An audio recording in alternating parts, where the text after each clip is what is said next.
Okay, so as I introduced you before, in the first part of the course, we will take some of the contents that also Dr. Buratti presented you, in particular about quality of masonry, how to also make experimental testing about masonry, how to estimate the strength of your masonry for the purposes, of course, of evaluating the vulnerability, for example, of a building, which can be a regular building, it can be a castle, and of course the kind of masonries, for example, will be very, very different.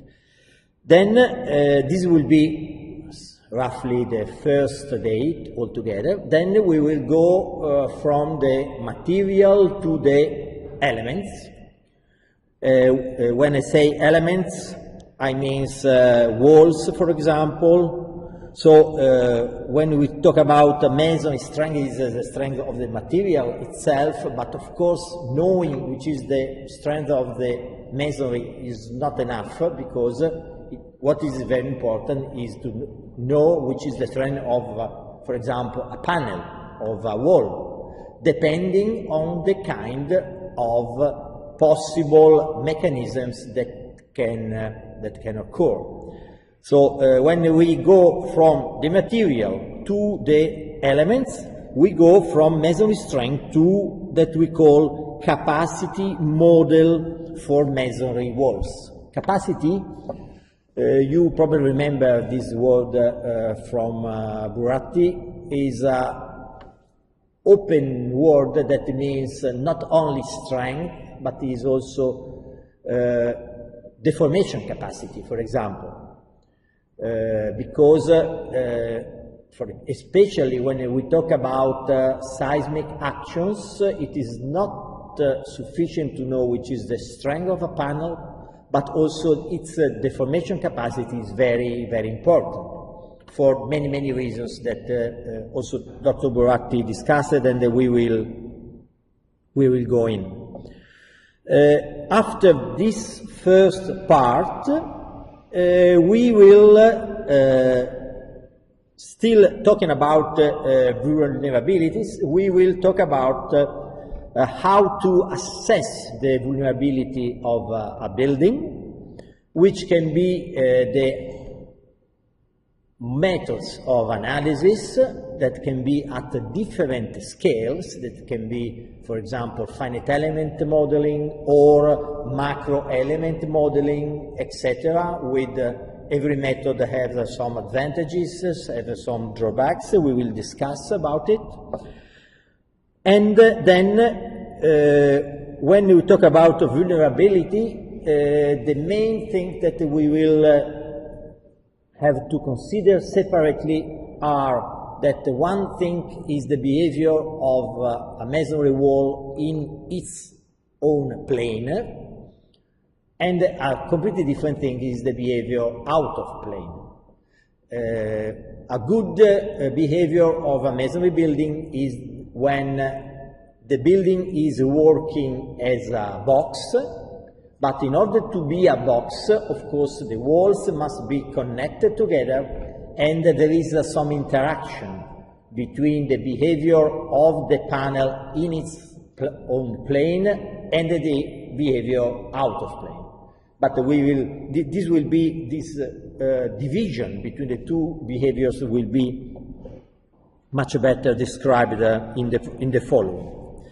Then we will close the part 2 talking about what is the meaning of intervention level when we talk about existing building. Intervention level means that especially when we talk about seismic loadings, we can just improve the behavior of a building, or we want that the building is safe as a new building. And of course the objectives are completely different, must be defined, And of course, starting from this point, we will go then in the other part of the course that will be how to do this kind of interventions. So with this paragraph, we will, in summary, close the vulnerability evaluation part of the course, and we will go into the intervention part of the course. It will be about 40% of time in the first part and 60% of the course for talking about different kind of intervention. So we start from the beginning now. Probably some aspects you also know, but it will be not time lost. In particular, what is quite important is that when we have existing masonry building, when I typically use existing, which means that is, of course, not a new building, but when we talk about the masonry building, the word existing means also typically old. Old means that is done with masonry quality, which is not the kind of masonry that we use now, for example. And especially for all the buildings, for all the masonries of buildings, the behavior of the masonry is quite different from that you may expect if you just think of the classical rules of elasticity, for example. The behavior is completely different for several reasons. So this is a questionnaire that was given to a group of engineers. It is quite interesting, and I always start with it. And the question that was given to the engineers was this one. You have a panel, a masonry panel. The panel is supported over some foundation, which is a rigid foundation, and there is a loading which is applied on the top of the panel. So the question that was given to the engineers was, okay, what is the behavior of this panel? Which means how the concentrated load is distributed as stresses in the panel, and of course the load must have some path from the point of application to the foundation, and the foundation is a rigid block, it is a rigid foundation. And the questions that were, the cases that were said were, okay, you can say case A, B, C, D, E. Okay? Then the engineers replied, and of course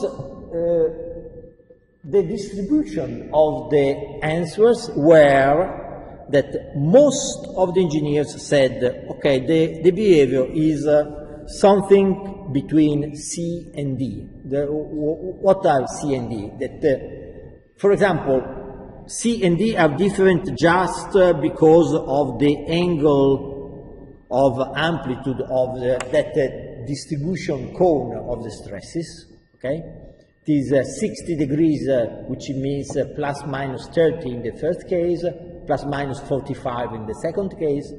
So the idea for the people that said C and D is that from the point of application of the loading, the stresses are distributed more and more going from the point of application to the foundation.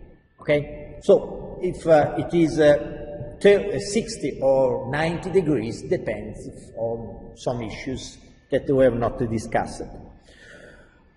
Then there were some people that said, no, the correct answer is A and B, which means that the stresses are not distributed over an area, but they are distributed according, for example, to an arch or two, this is an arch, for example, or two struts. A strut is an area where you have just compressions. Okay? Very few people said E. That is, you have the application in an area and there is no significant distribution of the stresses going from the point of application to the foundation. Just 3% said E.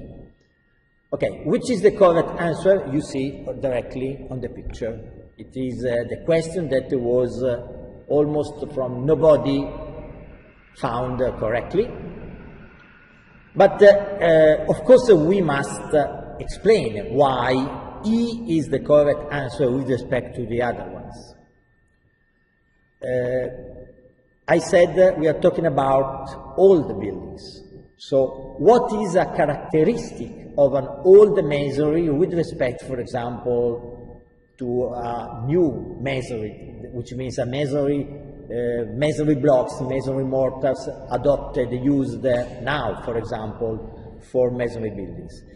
The main difference is that in old buildings you typically have a bad quality of the mortar.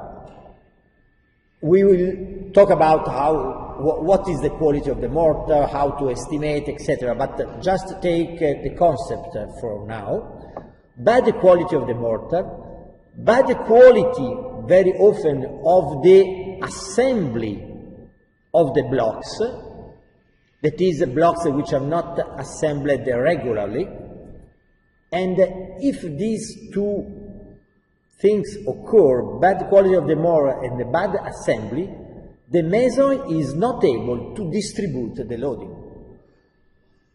That is, the loading is just going almost straight from the point of application to the foundation. If the quality of the mortar is better, then you go to from E, you go to the case C, then you go to the case D, depending on the quality of the mason, which is better and better. Okay?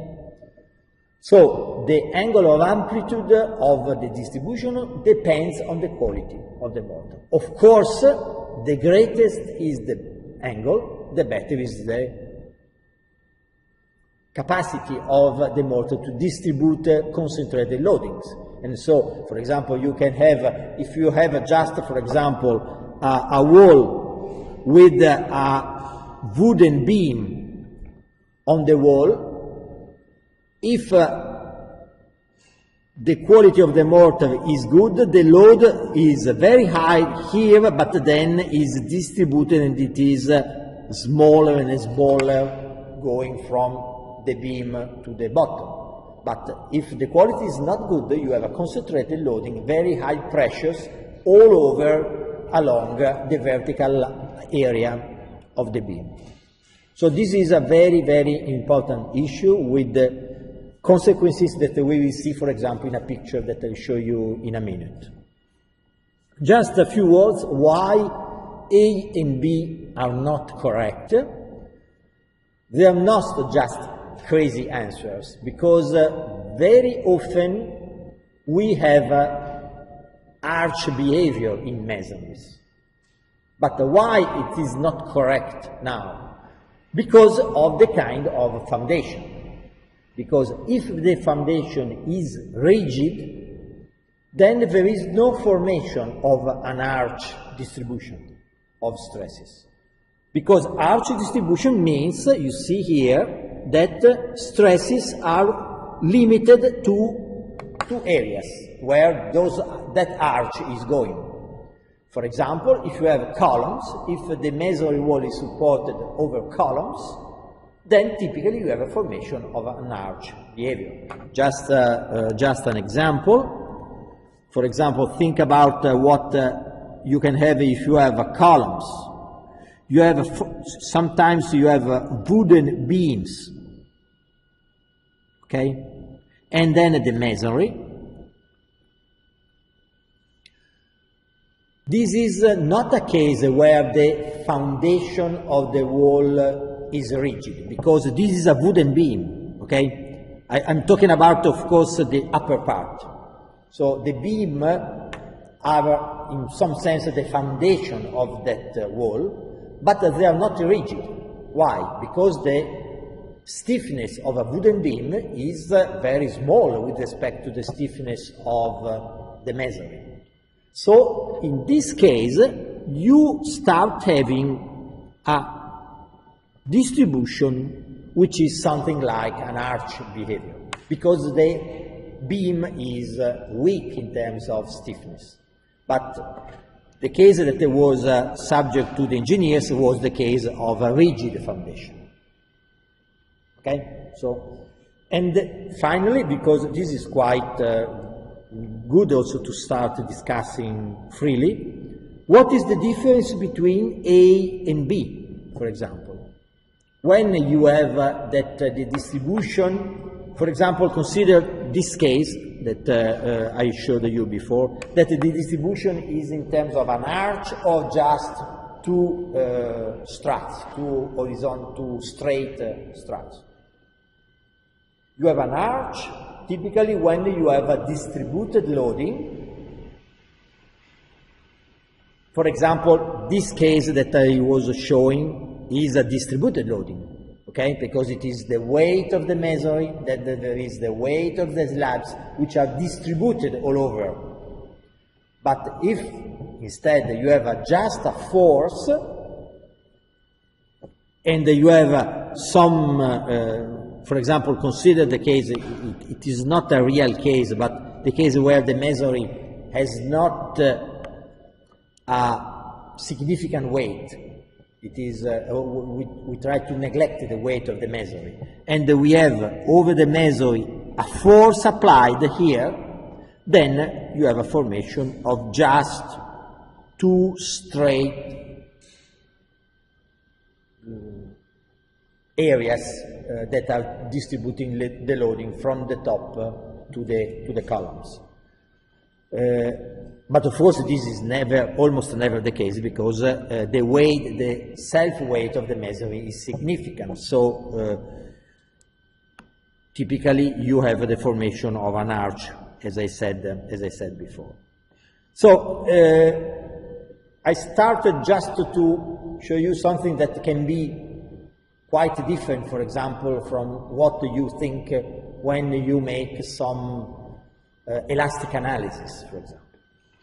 And this is quite important, because from the point of view of models, of numerical models, how to make a model that is able to predict the behavior of a masonry, if you use elastic models, all these behaviors are difficult to capture, okay?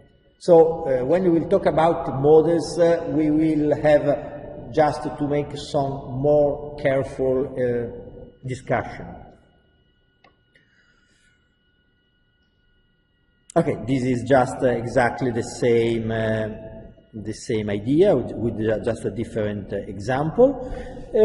What are the consequences to have localized effects which are not able to distribute over an area? For example, this is one consequence. That is, when you have, for example, the loading due to the application of a beam which is just put on the top of a masonry wall, then you have that the loading is localized in an area, and so if the strength in the area where you have the beam is not sufficient, you start having vertical cracks. Of course, if the loading is able to distribute much better, then the level of local stresses are going down very, very rapidly. So, depending on the quality of the masonry, many problems you can have or not have. Okay?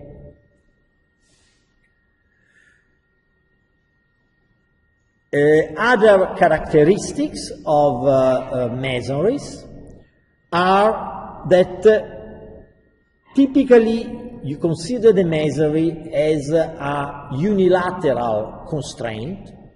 I think that in the classes of Professor Carloni, there was this subject going more deeply than in our classes.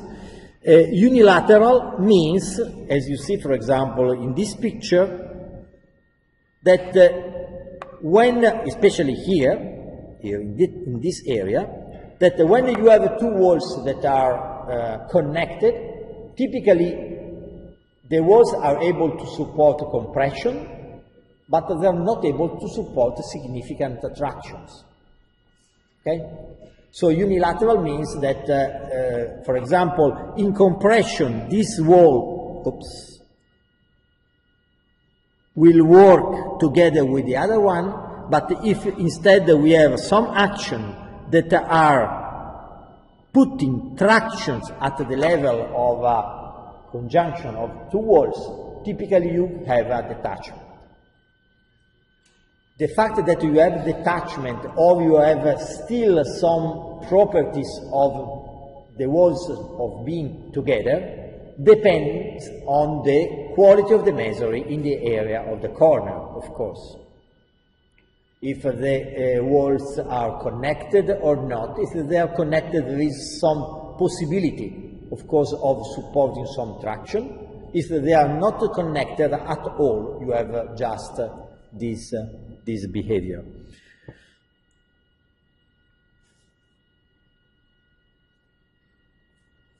Okay, so quality of the masonry then is a fundamental issue. So it is, and you, as you see from this initial picture, the quality of the masonry can be very, very different depending on the age, on the period of construction, but depending also on the area, on the region where your building is built.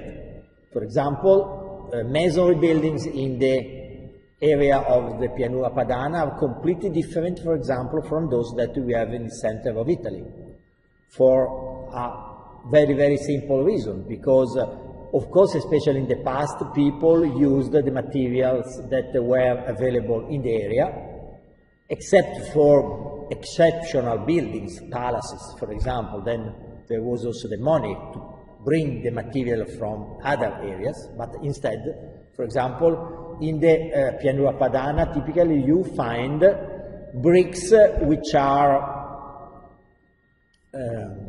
lime-made, whereas, for example, in the center of Italy, you typically have blocks, which are just blocks taken from the rivers, for example, or from the mountains, etc. So the quality of the material depends really a lot from the area and also from the period of construction. There were some periods, for example, where there was some kind of city expansions, like those that we have, for example, we had in the last 50 years. For example, when the people came from the hills, from the mountains to the cities. There was a period of where all the villages, all the cities in the area where the commerce was much easier, they grew in the period of, for example, 18th to 19th century. So there were periods where there was a growing and a need of having more and more construction, and then, of course, the quality of those constructions was lower and lower. As exactly the same as it occurred 50 years ago. And, for example, you see here two completely different kinds of masonry. In the case on the left, you have very regular blocks assembled. Possibly, those blocks can be also without mortar if the blocks are very well cut and very well assembled. In the second case, this is a typical case. This picture is taken from the earthquake in Umbria, but it is the kind of masonry unfortunately, that we typically have in the center of Italy, so Umbria, Abruzzo, in all the mountain part of Italy along the Apennines. So, how can we categorize the kinds of masonry?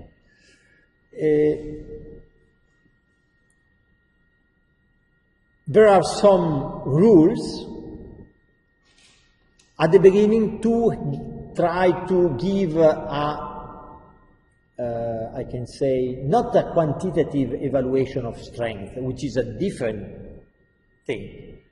Quantitative means that we must have some values of compression stresses, etc. That we will talk about in few minutes. But when you go in a site, and for example, this kind of categories are introduced by the Ministry of the Beni Culturali to make some categories of kinds of masonries without thinking about the quality from the numerical, from the quantitative point of view.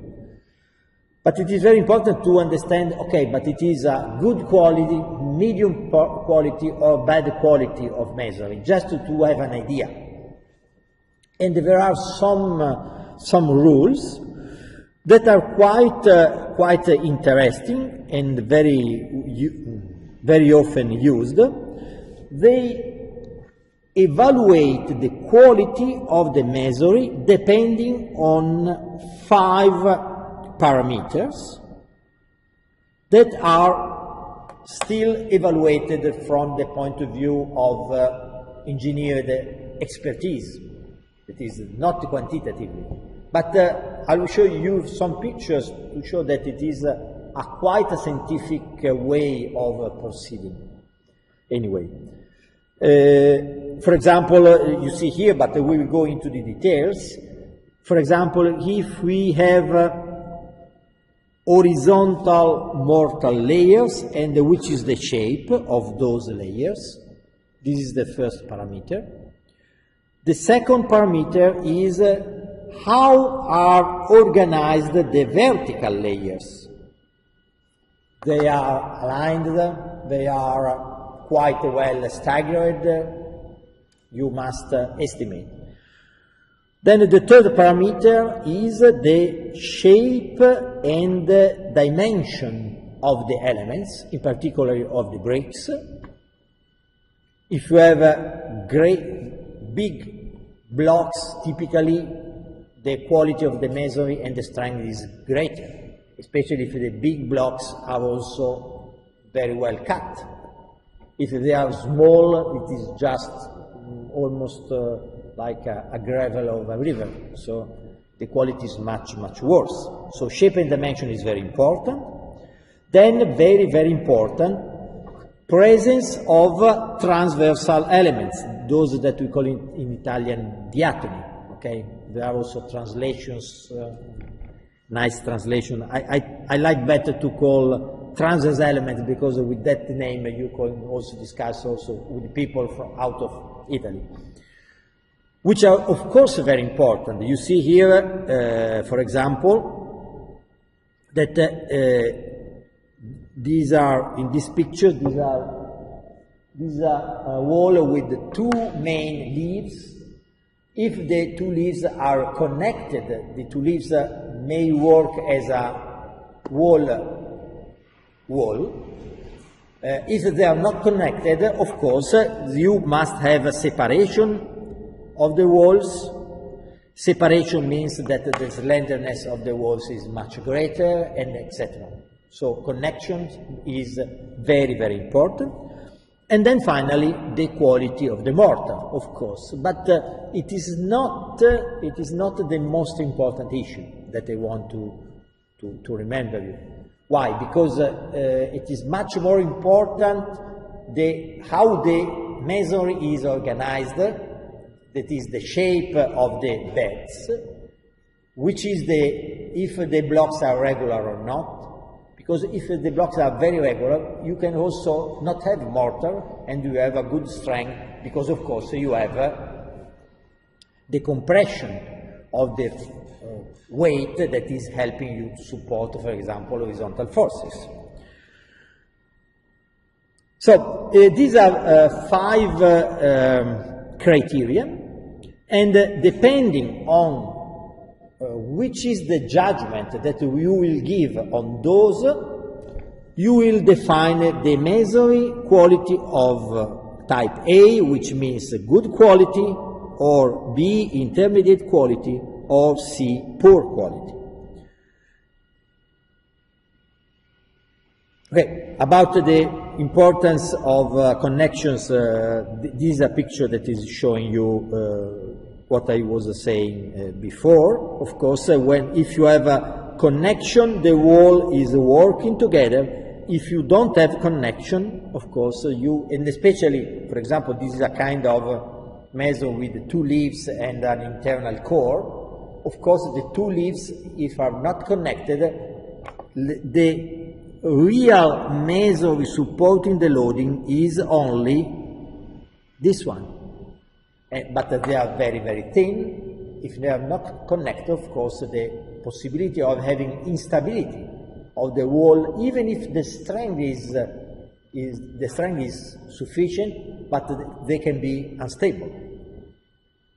And they can be unstable both in the presence of a loader which is applied directly to the wall, or, as often can occur, when you have, for example, slabs that are not supported over the wall thickness of the wall, which is the typical case. Okay? You see from here that if you are in this case with the slab which is supported just over the first 20-30 centimeters of a wall, you are not distributing the loading in the wall thickness layer.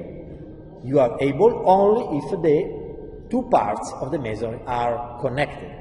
So connections are very, very, very important. Before going into the how to classify the masonry, this picture is quite interesting because it's showing you how can be the behavior of, for example, a connection of 2 walls if you have a good quality, intermediate quality, or poor quality. If you have a good quality, you see that, for example, if there is some action taking the transverse wall apart, okay, talking about what Professor Borandi said, this is that we call local mechanism, okay, you remember, but we will go into details for it. But it is very important that if they are connected and you have a good quality of the masonry, you see that the crack that will be formed is inclined, and this angle of inclination is quite large. It can be up to 45 degrees. If you have an intermediate quality of masonry, this angle can be smaller. For example, I can say 30 degrees. If you have a very poor quality masonry, it can be closer to 0. Remember this picture, very similar to the picture we started with, okay? So you remember when we said typically in all buildings you have this situation, so we don't have the possibility of distributing the loading, and if we have connections, the angle of connection of the transverse wall with respect to the longitudinal load is close to 0. Why it is important to have a larger angle, so a larger area? Because of course when you talk about local mechanisms, the weight of this area with respect to, if you make, for example, some equilibrium of moments, okay, of forces. These are the forces giving you instability. This is a stabilizing force. So the larger the angle, of course, the larger will be the weight of the masonry, which is giving you a positive contribution. So quality of the masonry is very, very important for all those reasons. But how to classify? As I said, there are 5 categories, and these are the names that are given. And for each of them, for example, presence of horizontal mortal joints. The horizontal joints the joints are really horizontal, so this definition is respected, yes or no? It can be respected, not respected, or partially respected. Of course, there can be also intermediate cases. So for each, but then I will show you some pictures, which is much easier. For each of the 5 categories, you must give a judgment of how is the quality of that masonry. For example, we start off with the first one. Horizontality of mortar joints. Respected means, you see in this picture, that the joints are almost horizontal, almost along the wall. Partially respected means, as you see here, that there are some areas where you have a good joint, then the joint is going at a different height, but still you have some alignment of joints. Not respected is this one, that is, the blocks are almost organized almost randomly, not completely randomly, because of course the people had still, so they knew also in the past that also if you have blocks of different sizes, it is much better to have some good alignments. But of course, if you have of different sizes, you can have, for example, as you see here, 2 blocks that are equal size, but then you have small blocks here, etc. So the first case is it is respected or partially or not respected, and then you have to judge this as a technician. Vertical joints is also very important. Respected, stagger or vertical joints respected means that the vertical joints must be separated. For every layer, you must have that the vertical joints are in different positions. In the first case, it is respected, partially respected. Not respected means that the poor guy that did this wall just put the blocks almost randomly, and then you can have more than one layer of blocks where the vertical joints is still the same. Why it is very good to have that the vertical joints are not in the same vertical line? Because of course, if this is the case, you are able to distribute the loading. Why?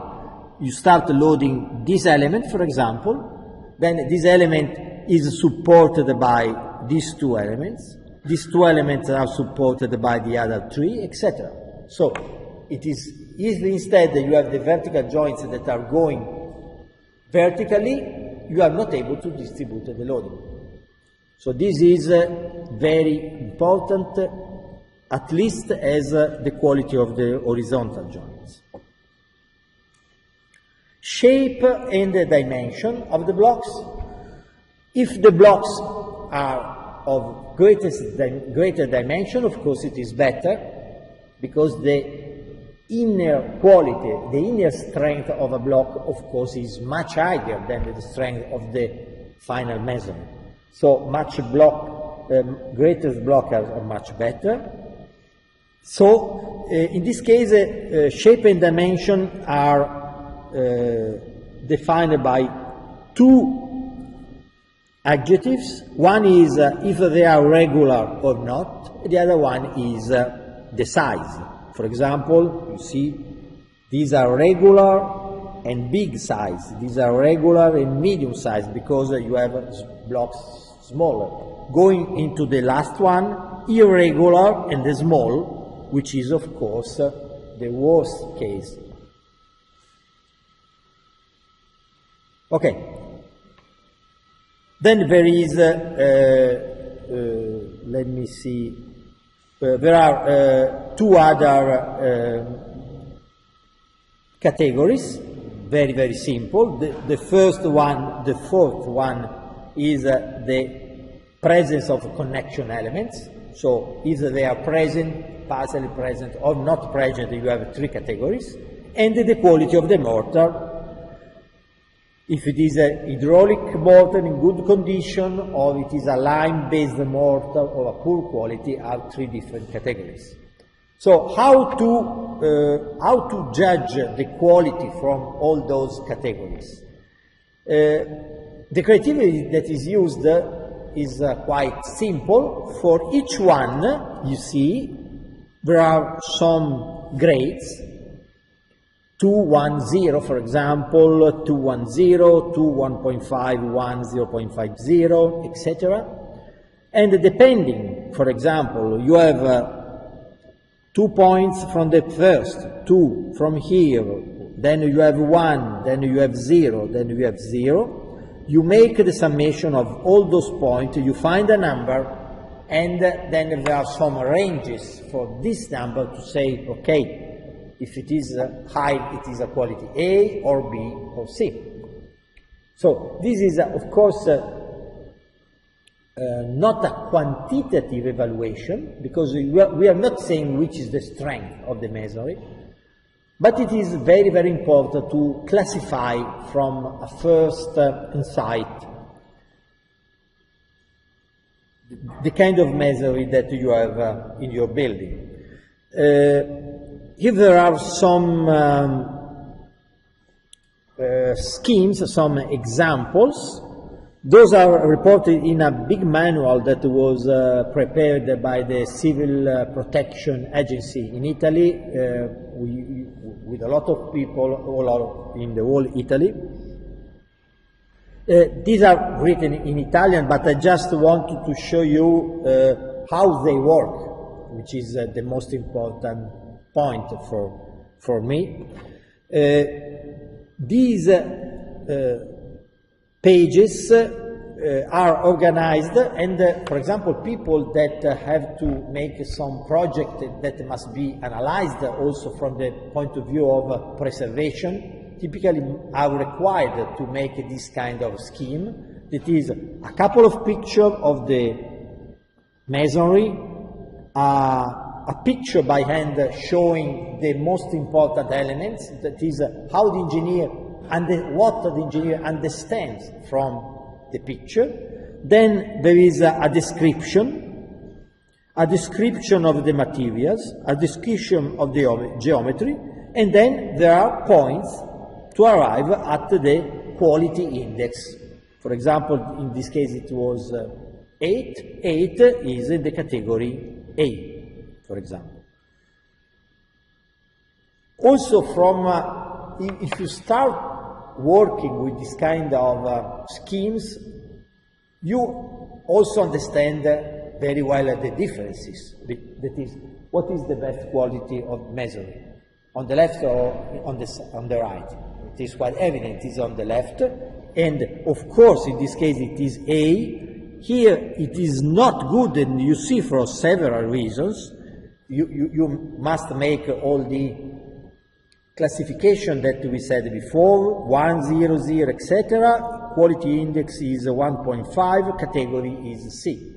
So it is quite well working, I can say.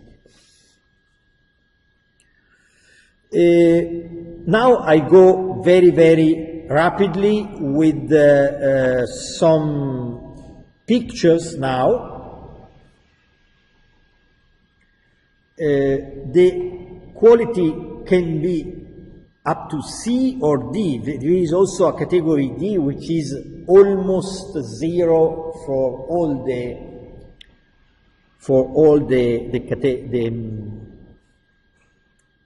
contributions. But I just go very, very briefly to show you what can be the differences that you can find in real cases. You can see here, for example, this is one, of course, of the worst masonries that you can have, because you have big blocks, you have very small pebbles, the shapes are very regular, there isn't any scheme of realization of this kind of wall. And, of course, when the sizes of the blocks are so different, there is a lot of mortar, because the mortar is used not to regularize the surfaces, but it is used to fill the voids.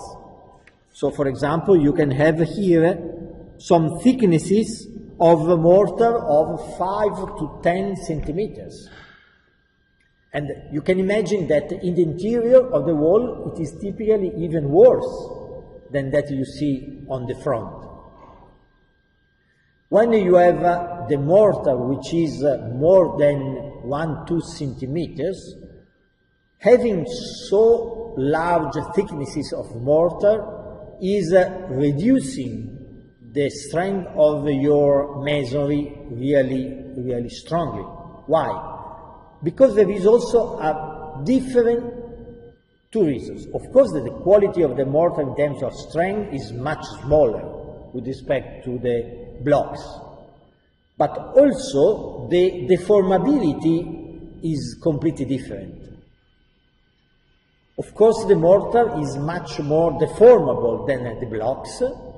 So when you put some loadings here, the loading is trying to follow the path following the stiffest elements. So it is like that the mortar is almost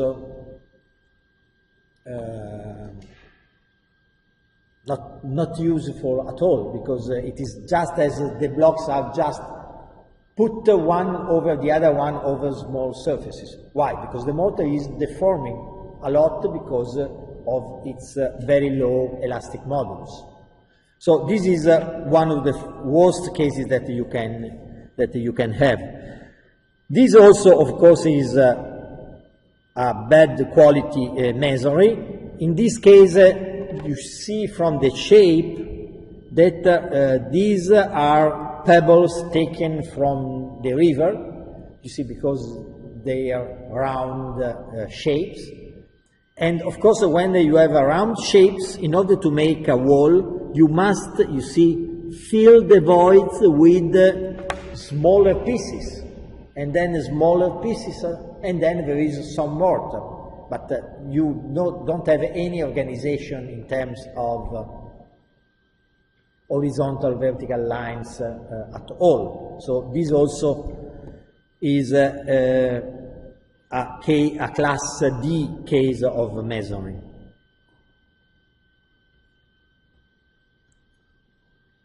Oops.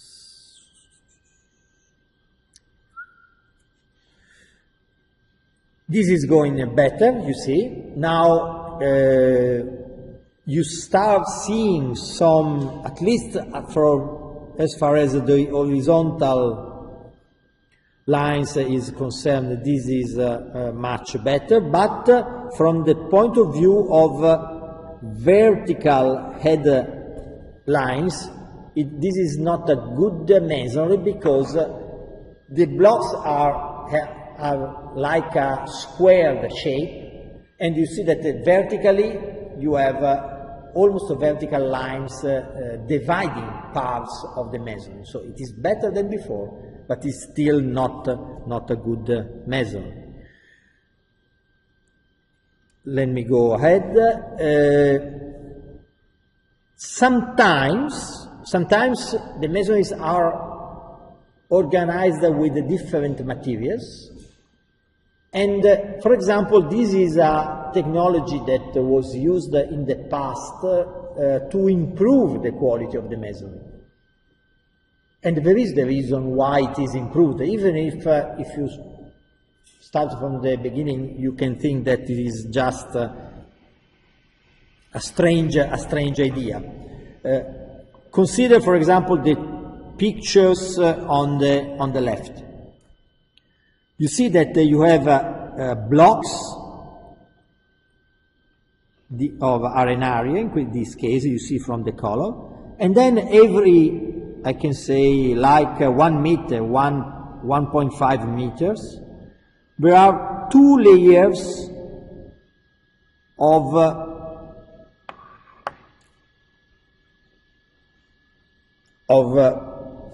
bricks,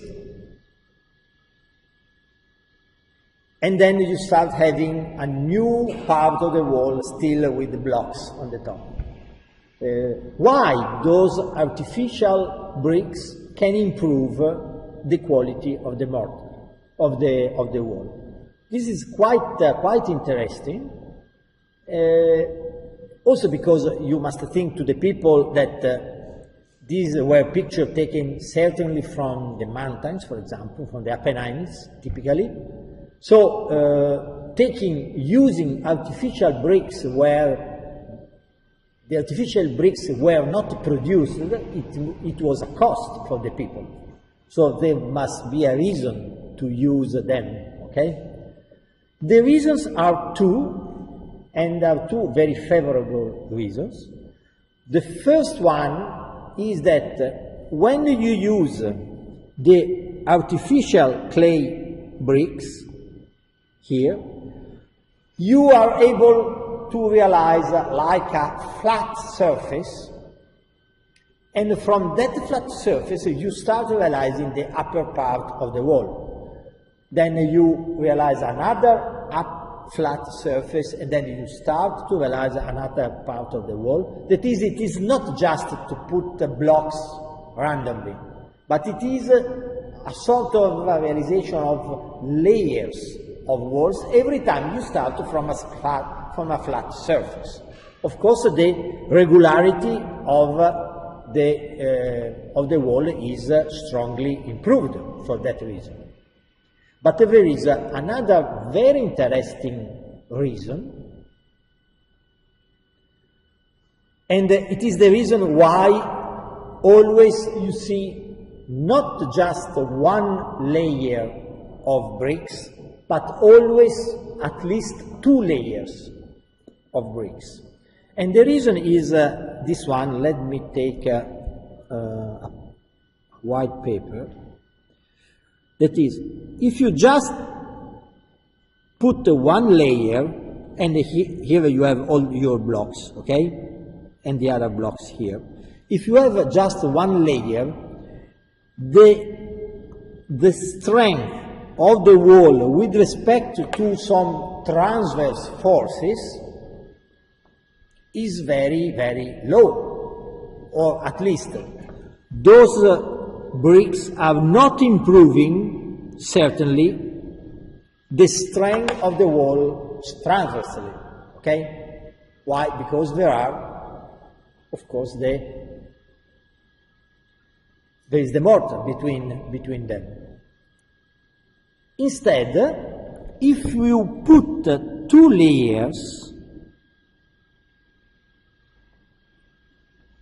and of course there is some vertical loading over the masonry,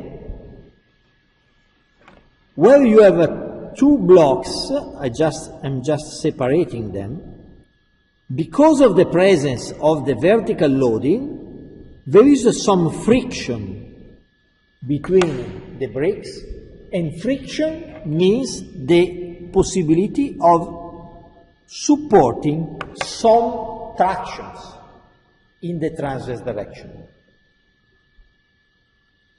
Okay? So, with 2 bricks you are able, of course, the vertical loading is giving you friction, and the friction means possibility of supporting traction. So this realization is improving significantly the quality of the masonry in this case. You see in these two pictures. These two other pictures are typical of masonries realized, I can say, in the end of the 19th century or beginning of the 20th century. That is using concrete something like a concrete beam, but of poor quality concrete, very often without any steel bars.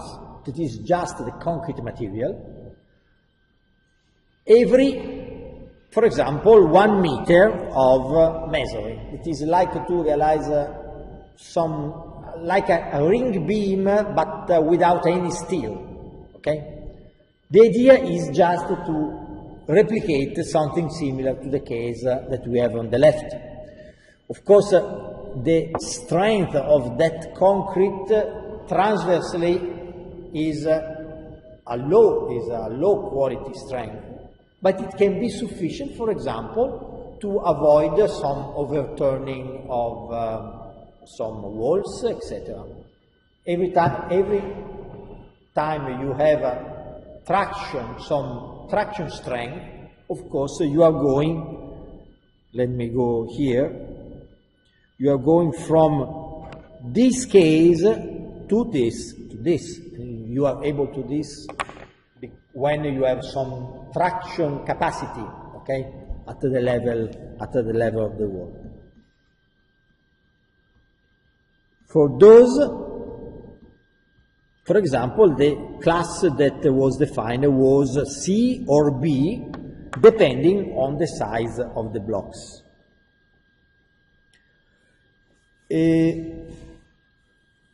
Another very important aspect in the quality, as far as the quality of the masonry, is how the corners of your building are realized.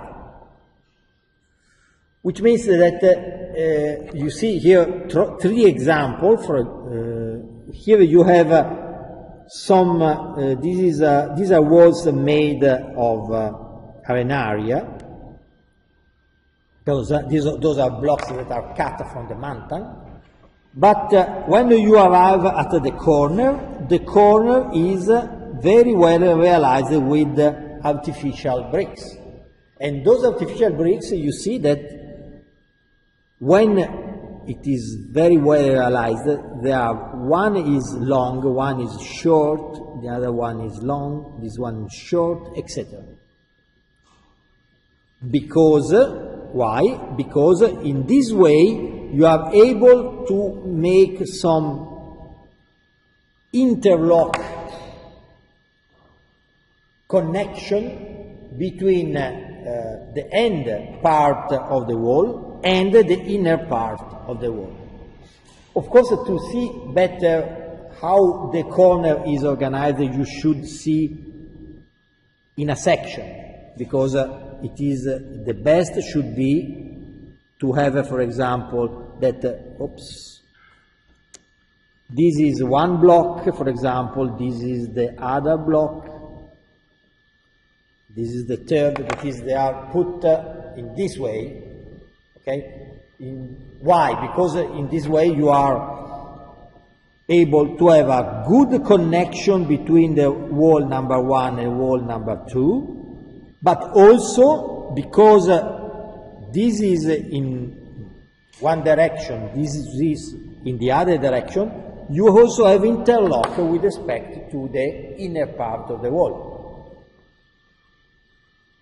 For example, this is how this corner was realized, and the people also used, in that case, different color tuff to make some architectural good good-looking aspect of that realization. But what is very important is that the corner is regularly realized, and you have blocks in one direction and the other direction. Why the presence of those elements in the corner is so important? Because especially when the quality of the masonry is very, very bad, the end of the wall, of course, is a weak point of the wall.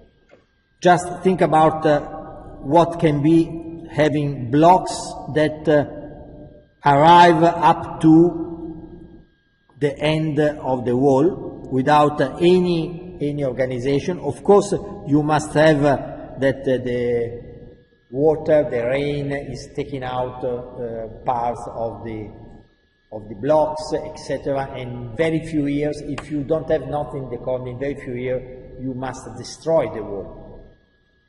But this is one reason.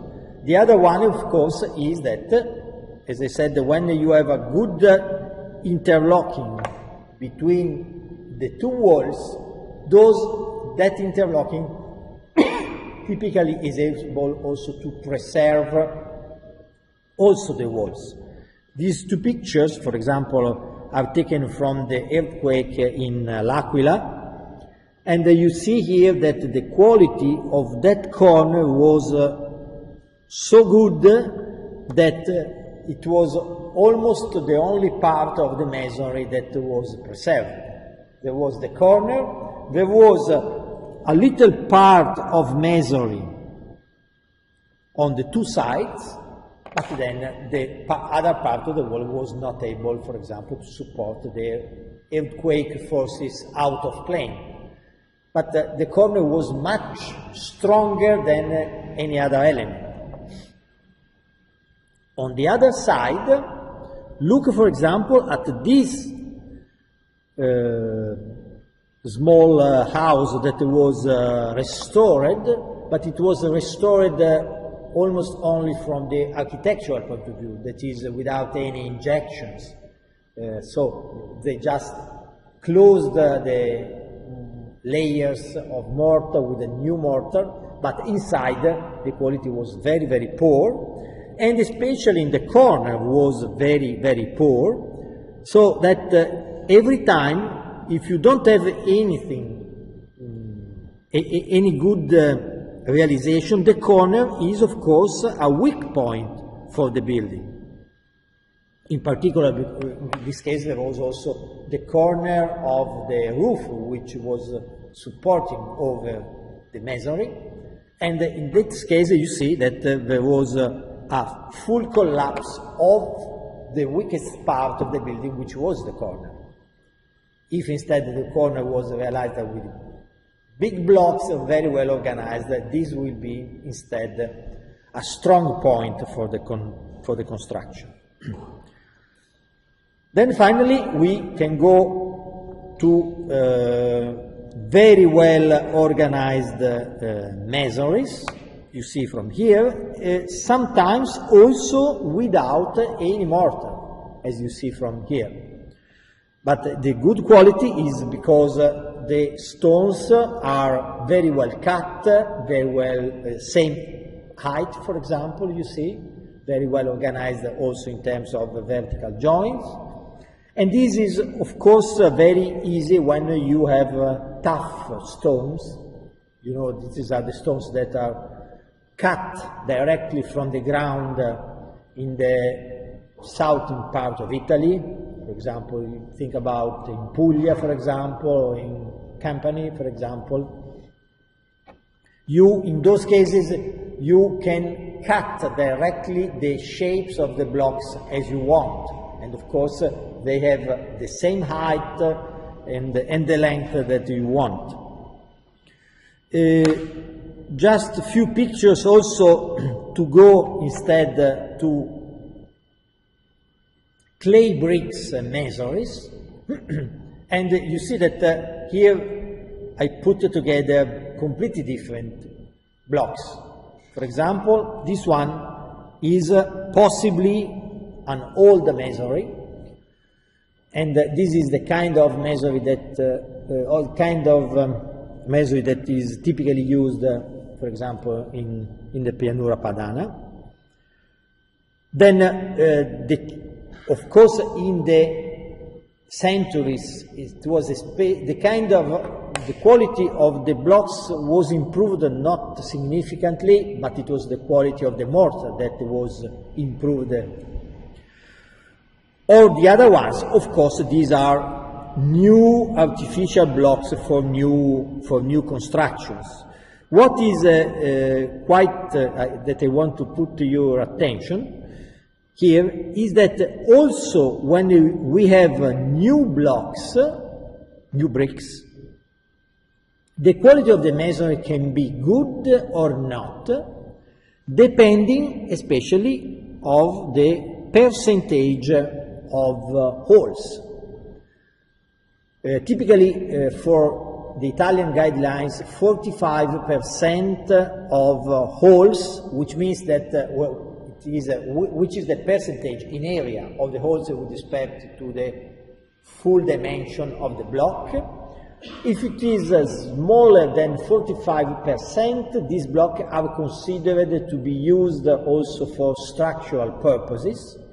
If it is greater than 45%, they cannot be used for structural purposes. So if you have those to realize walls, for example, you see here or here, even worse cases, or here, for example, the same but put in the other direction, that is not with the holes going vertically, but the holes going horizontally.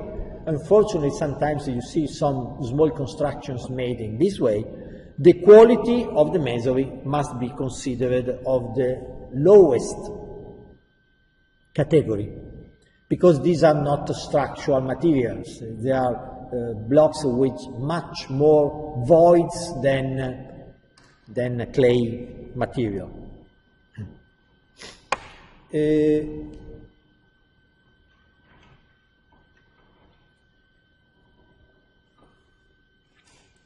We go ahead for a few minutes showing some other cases.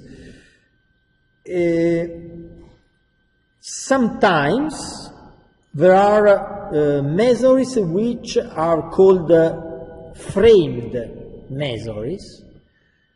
Especially this is used especially for high quality buildings like residential buildings for families, for important families, etc. They understood very well, of course, that using some concrete-like material. I use a concrete-like in the sense that it is not our concrete, of course, but it is small pebbles, sand, and some concrete-like aggregate to have some strength. There was the idea of realizing, as you see in this picture, some framed-like masonry where you have these horizontal layers which are at the level of the slabs, and some vertical layers which can be, for example, where there is a transverse masonry wall. Of course, these connection elements are able, even if there is no steel, of course, because this is not a reinforced concrete structure, there is no steel, but they are able to give you important improvement for all the reasons that we already discussed. Talking about masonry buildings in our area, I show you some pictures of what we found after the earthquake in 2001. 12 in the area between Modena, Reggio Emilia, okay? Not in the cities, you remember when we had the earthquake. And what was unexpected, I can say, is that the quality of the masonry there was very, very bad. For several reasons.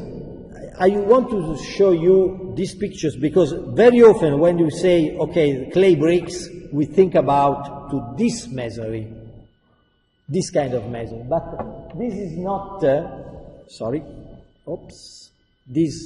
this is not always the case when we talk about the masonries that are 200, 300 years old. For example, this was a building realized 150 years ago. And you see that, yes, there are the bricks, but they are mixed together with a mortar, which is not a mortar, it is just a sand, and with a very bad aggregation scheme, just because they had to realize a thick wall, because there were 4 or 5 floors. And when you use clay bricks and you must realize big walls, how to organize them, it is not so simple. They must be all of the same size, of course, and then they must be organized in a given way in order to be able to have a good quality of the masonry. If you don't do that, you must have something that you see here.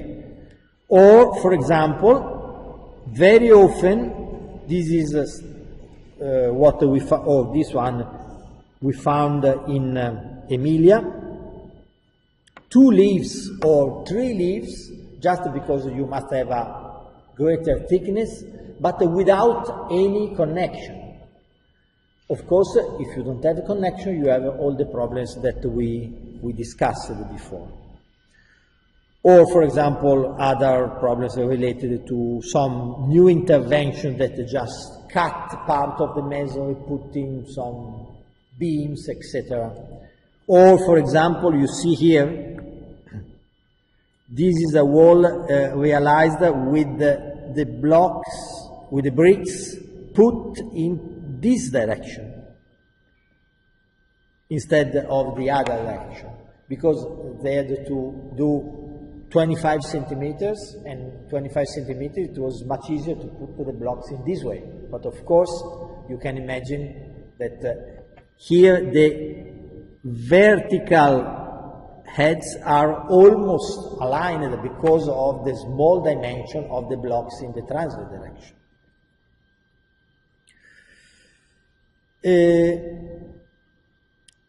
Finally, and then we make a break, few more pictures about the quality of the masonry in the area of the earthquake.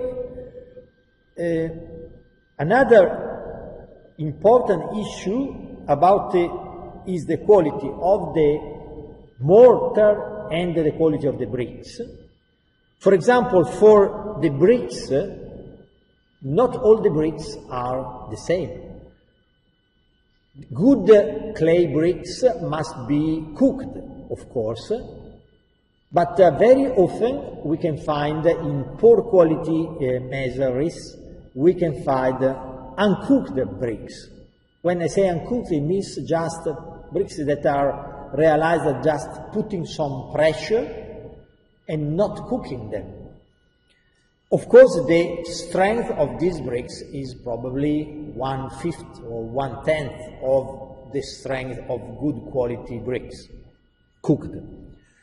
And for example, when this is an example of a building where I was involved in the restoration, typically we find uncooked bricks in the upper part of a building.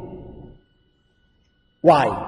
Because, of course, they were cheaper, the uncooked ones, and here the upper part of the building is not important for structural reasons, so the people used just bricks just to close the building. So it was not important if they were cooked or not. So we typically find in the upper layers of the building very poor quality masonry, and especially poor quality bricks. Why this aspect is important? Because when we must make an intervention to this building, for example, for intervention for seismic purposes, the masonry is important up to the level of the wood beams. So also this part of the masonry must be able to collaborate to make the box behavior of a building. Box behavior, I'm using the words that also Professor Buratti certainly used, but we'll go into detail now, we just talk about the material. So also the upper layer is important for our construction, even if it was not important for the construction at that time. Then this picture is also interesting to show you what you can find in existing old buildings in terms of heterogeneity of the materials and of the wall. For example, probably there was some opening here in the past, then the opening was closed, and there was the opening in another part, then there is also some an arch here, I don't know why.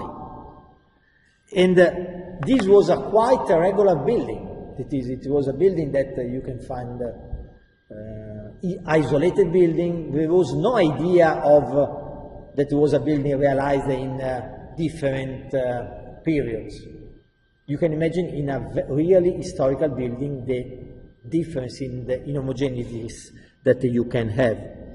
Sometimes also the inhomogeneities are due to recent interventions. This is, for example, a very bad realization of a plant, electrical plant in the building, just cutting almost half of the thickness of the masonry to put the cables of the electrical system. Of course, when you have, for example, a seismic action, then every time you have a reduction of the thickness of the wall, you start having cracks, and the vulnerability is strongly increased. Sometimes also you find instead some good things. For example, this is, you can see this, which is not so easy to understand what it is, but these are wooden planks put at the level of the end of the structural construction. That is, the people knew also in the past that having something which is able to carry horizontal forces, of course, will improve your construction. So they didn't put a steel tie, for example, but they use, for example, a wooden plank. And the wooden plank, of course, it is interrupted here, and very often they put the plank. I'm just putting now, looking at from the top. This is the other plank, and some steel element just to close, to give some connection between them. Then that was the final layer of the structural system of the building. Then they put the beams over it, and then they closed the building. So this is some, I can say, some old idea of what we will want to do now, very often. It is to make connection between the walls, etc. And people did in the past using wooden planks. Okay, these are other pictures. I'm just closing, for example, with what can be the meaning of having some, for example, pipes in a masonry. Of course, in the past, the only way of heating the rooms was to use some pipes, and pipes then were closed, probably after you didn't see nothing because you put new plaster, etc. If you have an earthquake, for example, in this case, we found a lot of vertical cracks. And the only reason when you have horizontal forces of having vertical cracks is that there is some discontinuity. This is the most common discontinuity that you can have.